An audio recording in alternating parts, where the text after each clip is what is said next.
Hi everybody, welcome to WTF Hammer Underworlds. Today's video is going to be my final warband balancing video. It's going to be Season 3. I've done Season 1, 2, and Season 3. This is basically where I'm going to be stopping making balancing videos, which were originally intended just to kind of spark conversation and interest about how Games Workshop could balance this game better. And originally I was hoping that these ideas might be picked up, or that the conversation might spark Games Workshop to try to make moves to balance old warbands, or even some new warbands that just aren't that well balanced, just to make the game a bit more diverse, because right now it is a bit lacking in diversity. There tends to be, less than 10 warbands that get played consistently in a game that has 26 warbands. That was my main beef, which is why I started these videos in the first place. But it's quite clear to me now that no initiative like that will be made by Games Workshop. So once this video is finished, this will be my last attempt to make balancing videos of this variety. But I will be working on a larger, different type of project that I'll be revealing a little bit later on, which is definitely cool and doesn't involve any kind of Games Workshop intervention or anything, so just stay tuned for that. Anyway, this warband balancing video will be on Morgwaeth's Blade-Coven, who I recently reviewed, and you guys can find the link for that video in the description. And in that review, I came to the following conclusions about this warband: that they have very high damage output potential, being best at killing when inspired, which is not really a surprise. However, they need to kill in order to inspire, which can be a bit of a struggle for these guys, but they're definitely not useless when uninspired. Next, they have objective cards that promote both aggression and objective holding, which is a nice versatility. Their power cards typically promote aggression well. However, their objective holding game is not super strong, especially when compared to other positionally based warbands like Zarbag's Gitz or Thorns the Briar Queen.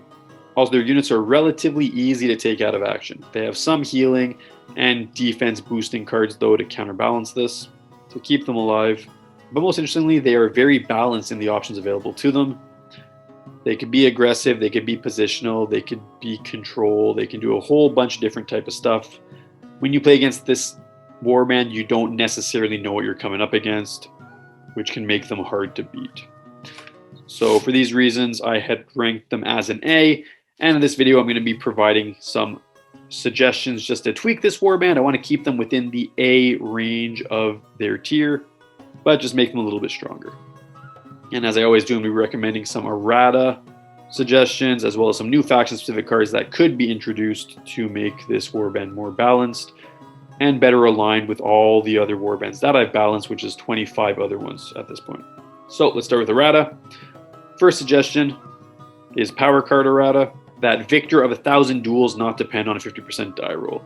I don't really like those cards that if an attack goes off, for example, you roll a die and you have a chance to make an attack. I find that makes it pretty unappealing to actually put in a deck, because it's very unreliable, because you have the 50% chance that you'll even make the attack, and then there's the attack roll itself, which isn't a guarantee, which just makes it a low percent chance of actually landing a shot. I would say get rid of the 50% die roll, so if an enemy attacks a unit who's equipped with this upgrade and misses, well, you can just make an attack against them because you can't be driven back. Justification is that it relies on many variables. It must be equipped, the attack must be range 1, and also this change would make this card actually reliable and used, which right now it isn't. And that's my only errata suggestion, so nothing crazy. I do have some new faction-specific cards to recommend following the following format, which is the format that I've been applying for basically all warbands that I've been balancing in terms of how new faction-specific cards should be introduced. And my recommendation is always the same. I wanted them to be play out of the box, which involves having 12 objective cards and 20 or more power cards, with this 50-50 split between gambits and upgrades, more or less. And all the Beastgrave Season 3 warbands, including Dreadfane, already have this layout. However, all warbands that I've already balanced ended up having 11 gambits and 11 upgrades, because that's just how many cards were released in previous seasons for some warbands. So for this reason, I recommend having one new gambit card and one new upgrade to give these guys that necessary tweak, that little boost that they need. First suggestion would be a gambit ploy, specifically a card to help this warband in its objective holding play, because their objective holding play really isn't that strong. And I'd recommend a faction-specific, more flexible version of Glorious Triumph, which could be called Shared Triumph, which basically operates like this normally. As a reaction after a friendly fighter's attack action that takes the adjacent enemy fighter out of action, they are considered to be holding an objective until the start of the next round. I would just modify it so that kind of like Morgwaeth's Inspire ability, that you can choose a fighter and consider them to be holding an objective. That way maybe you can choose someone who's in a safe position, who's not going to get taken out of action. Justification here is that it would allow them to better make attacks while holding objectives, to profit from their objective card that requires that. It would also support their generally weak objective holding play, which is just a net positive for these guys. Second and final suggestion here is a new upgrade, something to provide a light aggro boost, just because it's, why not? And my suggestion would be a faction-specific potion of rage, which could be called Brew of Cain, which is basically a one-shot drink before an attack action to get an extra 2 dice. So it would provide a nice one-shot accuracy boost, fits with the theme of them being bloodlusty. And also these guys don't have many power cards that boost their attacks in a general convenience sense. So this would definitely help with that. And that basically does it. So errata, summarized above. New faction-specific cards. I'd recommend a new Gambit card to match other warbands that I've balanced. Same thing with the upgrade card. Gambit card being a faction-specific, more flexible version of Glorious Triumph called Shared Triumph. And a faction-specific Potion of Rage for the upgrade called Brew of Cain. And that does it.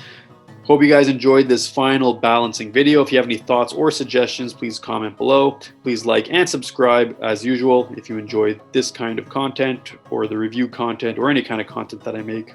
And next week and in the weeks to come, I'll be moving into Dire Chasm reviews, but I'm also going to be doing a tier list video. And eventually I'm going to be revealing my new form of balancing recommendations, which are pretty cool. I've done a lot of work in it. I will reveal it soon when it's all completed and available to share with the community. So hope you guys enjoyed, and I hope you all have a nice day.